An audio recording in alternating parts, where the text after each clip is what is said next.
Hey guys, Ryan Dement from Chasing Financial Freedom podcast. Hope you guys are having a great day today. On the podcast, we have Tanya Brody.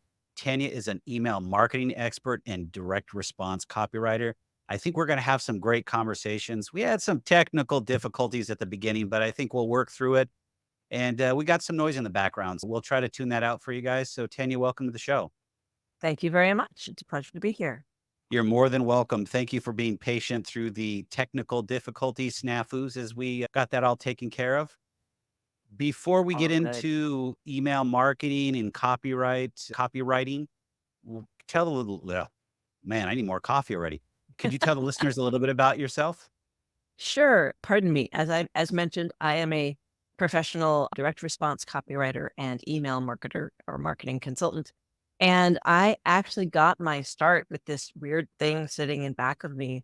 I used to be a professional musician. I was touring all over the country, playing the harp and guitar and sorts of crazy Celtic instruments as part of a Celtic band called the Muses. We had the old fashioned paper mailing list where people actually wrote down their email addresses by hand. And I was lucky if I could understand them 2 days later when I went to input them all into my computer. And this was just as email service providers was getting started. So I've actually been doing email for a very long time. And what I found was the reason to have the email list was to keep people aware of what we were doing, even if we weren't touring in their area. I could send out an email once a month saying, "Hey, here's the new merchandise. Here's the new song we're working on. Here's where we'll be in the next month. And if you want us to go, here's where we're planning to go this year. If you want us to be at a venue near you, please suggest one." And it made our touring lives easier because we had people showing up to our shows, which was lovely. People like we could say we would have some sort of a draw, which for some venues is a requirement. Now, a lot of the venues we were playing, it wasn't so much, but still, it's always a bonus when you can do that. And it meant that we had the support we needed when we were out on the road. People saying things like, "Hey, you're gonna be in our area. Do you need a place to stay?" It's more than just a way to make money. It's a community building tool. And that's really how I have always approached email marketing is you are creating a community. You are in service to the people you are emailing. You're not just there to take their money. You're there to build a relationship. And I think a lot of small business owners, entrepreneurs don't see that. It took me a while to understand that. And the biggest thing that I get out of it is being consistent. I email my list twice a month, every single month, every other week, the same day and the same time. I try to keep in the same pattern because they will, wow, it's almost an expectation. I Mhm. actually do every so often if I have missed because I've been on vacation or I didn't set it up or something happened, and I'll get 3 or 4 emails and say, "Hey, where's your newsletter at? What's going on?" Are And you it's, okay? "Yeah, are you Yeah. okay?" And as soon as I started looking at it from your perspective of building community and keeping people informed, it became a lot easier to write and share. It wasn't I was always looking at it as a revenue stream, and it truly wasn't. It's Mhm. letting people know what you're doing and then having those conversations because it generates conversations. People respond to the email or they'll see that I put it out on social. But I think that's a great place to just, you said build community, but I also think it's a base. It's a Mhm. good leveling point where you actually can start with everybody. Everybody gets bombarded with email, but if you provide value in your email, that email is going to be opened to where you're now creating community and moving forward and getting them further down the funnel. Exactly. And the truth of the matter is it is an income stream. Let's just be blunt. You have an email list to make money, Mhm. but people are more likely to buy from people they know and trust. Yes. And people are more likely to open the emails from people they know and trust and know that they're actually going to get something interesting. They're going to get something of value to them. I email my list twice a week. I email on Tuesdays and Thursdays. I send a blog post of some sort on Tuesdays, and on Thursdays, I send some sort of either promotional or response email. So I sent one a while ago talking about the fact that I had just been to my participate in a science fiction convention in Minnesota where I go and I help run the convention, but I love it and I have a really good time and it refills my tank. So I sent out what I refer to as a reply to email and just said, "Hey, tell me what refills your tank." And I got responses. I got people saying, "Oh, it was this," or "Oh my God, I need that so much." So you are actually creating conversations. And not only is that helping build your community, you're getting information from your people about what they want. You're getting information about what they need, how you can help serve them. If you are in a space where you do things like relaxation and meditation or what have you, that email right there would have been the perfect opportunity for you to go, all right, I hear from a bunch of you that you're having issues refilling your tank. Here's a really cool meditation for you to use. Or for me, it was, okay, I understand that my people are stressed out and how can I help serve them, making their lives easier with their email? I'm looking at stuff that I can do with that. And to the point of you said earlier, being consistent is really important. When people know, okay, it's Tuesday, it's 2 o'clock, there should be an email from Tanya in my inbox, and they open it. And that's Yeah. what you want. And regardless of what is at the end of that email, what call to action you have, and there should always be some sort of call to action in your email. I don't care what other people say. You want something to get people to do something in response, partially because that's a good community building exercise, and Mhm. partially because you're training them to click on the link in your email. Whether they're going to a blog post or a podcast or they are replying, you want them to be taking that action because when you do actually sell something, then they're going to click on the link in that email to find out where it goes. It's really important. Really do want the whole package when you're sending an email. And I know people say, oh, but it's so hard to write. That is the number one complaint I get is I don't know what to write.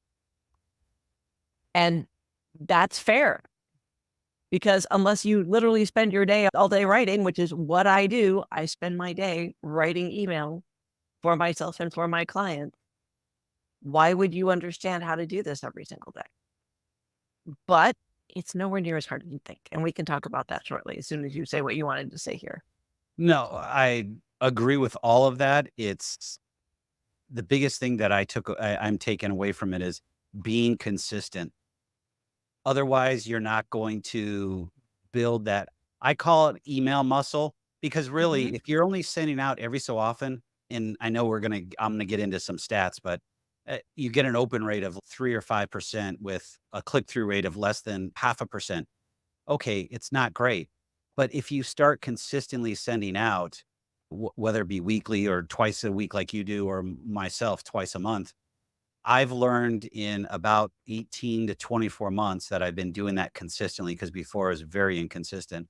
I get an open rate of anywhere between 35 and 40%, but I get a Mhm. click through rate of between 4 and 5% Which is because excellent. yeah, and it's because I've started that muscle, that email muscle memory to where they know it's coming every other week, but it's taken me 2 years.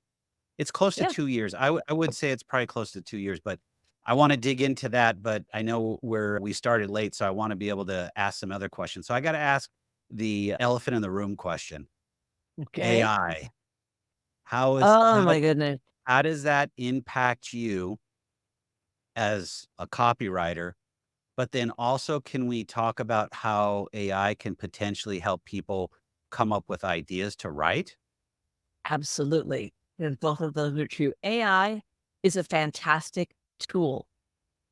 It is not a replacement for human beings, at least not yet. And if we get to that point, we have Skynet and it's a bigger problem. But to be really honest, I use AI regularly. It's a great tool. Can't just say to it, write me an email because it won't No, know what to write. So you still have to correct. give it a lot of information. You need to tell it who you're writing to, why you're writing, what you're writing about. And you need to say, these are the people, this is the problem the people I'm writing to have. You need to say, this is what I am selling, how that solves the problem, blah, blah, blah, blah, blah. And the truth is, no one will ever do as good a job as telling your stories as you will, because they're your stories. That's just the nature. We all are inherently storytellers, and we're hardwired to listen to stories because it's how we've communicated for centuries. There's a whole mono myth from Joseph Campbell, which is the arc of Star Wars, and pretty much just about every action, just about every motion picture out there. But every story has that arc of hero leaves home, hero encounters a difficulty, hero has a mentor and goes into the underworld and fights whatever demon monster or what have you, had achieves a treasure, comes back out, and comes back to their community. That is a standard story pattern, and we all have those in our own lives and globally. This is a really common thing, and the reason it's an everyman pattern is because it literally happens to all of us at some point and some way, shape, or form, whether it's, "Oh my gosh, I had to go argue with my mechanic about how much they were charging me," to, you know, literally the hero descending into the underworld. It's a very common story, so it's something we're all trained to listen to. You're gonna do a better job of telling that story than a computer will. But the computer can help you get that idea, and it can help you refine it so that it sounds good for people who feel like they can't write. And the truth is, most of us can write, and most of us can write conversationally, which is what people want anyway. If you approach your writing to sound what I refer to as professorial, sorry, you're going to bore people. If you're conversational, like you and I are having a conversation right now, Mhm. that's going to be more engaging and people are going to be more interested. But AI is a fantastic tool. In fact, right now, I am actually working on a workshop to help people come up with subject lines and writing prompts for their business using AI. Hmm. Because I can come up with great general prompts. I can do that until the cows come home, but that's not necessarily applicable to your business. So what I'm working on is writing prompts that you can use to come up with specific subject lines and like actual writing prompts that you can feed into any AI and it will spit out a list of, say, 10 or 20 or however many you ask for. And you can then go, oh, okay, I have a starting point. I can actually like work on this right now. Now, in the meantime, I have a lead magnet, which is, and that would be the dog. I actually have a lead magnet, which is 30 of those random writing prompts that anyone can use because that is the most common frustration that people like, I don't know what to write. I have no idea what to write about. I am stuck. And that is one of my students calls it white screen of death.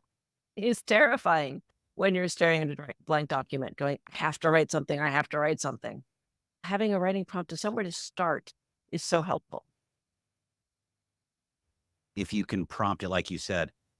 Mhm. I guess my question to you is, when it comes to prompting, is there some tips and tricks that you could help people with? I know I struggled with it. I still do, but I've learned to give myself time to write and I'll come up with my ideas and then I use AI to help refine it. Like for me, I use StoryBrand, Donald Miller's Mhm. framework to write all my emails. It's Excellent something framework. I've gotten used to.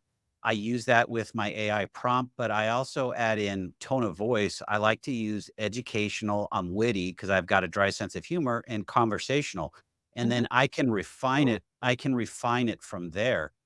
I don't think a lot of people understand that you can really AI is unlimited as long as you can be creative up in here in your mind. I Right. think that's the struggle. And I think that's what people have to remember. AI is not the end all and be all. It's not going to do the job for you. It is a tool that Yes. you can harness to your will and actually make something of it. Now, and the truth about AI is garbage in, garbage out. Yeah. You know, if you're going to put in as little as possible, you're going to get something that sounds really boring and generic and probably doesn't make any sense and may tell you to glue cheese on pizza. But if you actually give it enough information, which is the creativity part on your part anyway, right? Yes. Then you're going to get something out that you can actually use and you can look at it and go, okay, that's not quite me, but I can do some careful editing here and make it make sense. So I'm not starting from zero. I like to use it personally as what I call a messy first draft. It gets some thoughts out there for me and I can go, yeah, this is totally irrelevant. It makes no sense. But this makes sense. And this I can adapt. And then sometimes I'll even take it and put it through again and say, is there anything I missed? Now that you see what I want, is there anything that I missed? Anything that you think is relevant to the people who I am serving? And the really important part is, and this is just something every business needs to focus on. Your business is not about your product or service. Your Nope. business is about the people you serve. As my mentor, Ryan Levesque, always says, don't fall in love with your product. Fall in love with the problem your product solves. Because that's really what it's about. You are serving people. You are here to help the people who have this problem that you are trying to solve that problem. For me, that problem is I never know what to write in my email, right? So I help them solve that problem, either by writing those emails if they want me as a one-on-one client, or by teaching them how to write their own email so that they aren't stuck. They aren't sitting there staring at that white screen of death. I have writing prompts. I have ways to automate your email to make things easier. My whole point is I'm here to help you make your business better so that you can do a better job of serving your own people, right? So that's the problem. I'm not all about just selling courses. I'm about serving people. So how, and I'm just going to dive even further down. So how can you help, or how do you help? I should back up. Your avatar is typically small business owners and entrepreneurs. Small business owners and entrepreneurs who either currently have an email list and wants to write better emails or want to start writing emails in some cases, or people who are just starting and want to create their own email list. So how do you currently help them with, since the integration of AI, and I know we've talked a little bit about it, but Mhm. how does that play into your business in being able to help them? I know it's about people. I get that. You're solving a problem, but how does that play into, I want to call it man, I'm so sorry about the dog barking. Okay. How does it play into educating that in your client, the entrepreneur, the small Mhm. business owner? So, in terms of AI or in terms of what I do? Your services, and Okay. then Yep. how does AI play into that? Got it. So, right now, what I do is I have a course called the 30-minute email workshop, which basically teaches you in 2.5 hours, to be fair, how to write an email in 30 minutes every time. Boom, boom, it's done. And that way, you know that however often you are putting out that email, whether it's daily, weekly, biweekly, monthly, you can just sit down and do it as opposed to going, oh my God, I have to put an entire day away to write something. Because again, this is a conversation. It's not, it doesn't need to be that perfectly crafted jewel that many people feel like they have to put out. It's no, this, you're being you. You are showing yourself to your audience.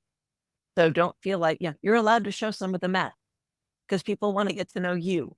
But the other thing is in terms of, I also have courses on how to write in a welcome sequence so that people can properly welcome people to their business. I have a course on how to start an email list. I have a course. So I have a bunch of different courses that I help people and I teach them how to both write and automate email.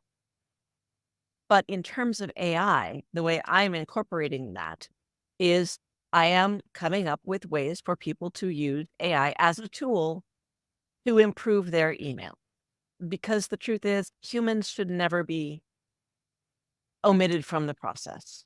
You can't just, this part of the writing part is not a set it and forget it thing.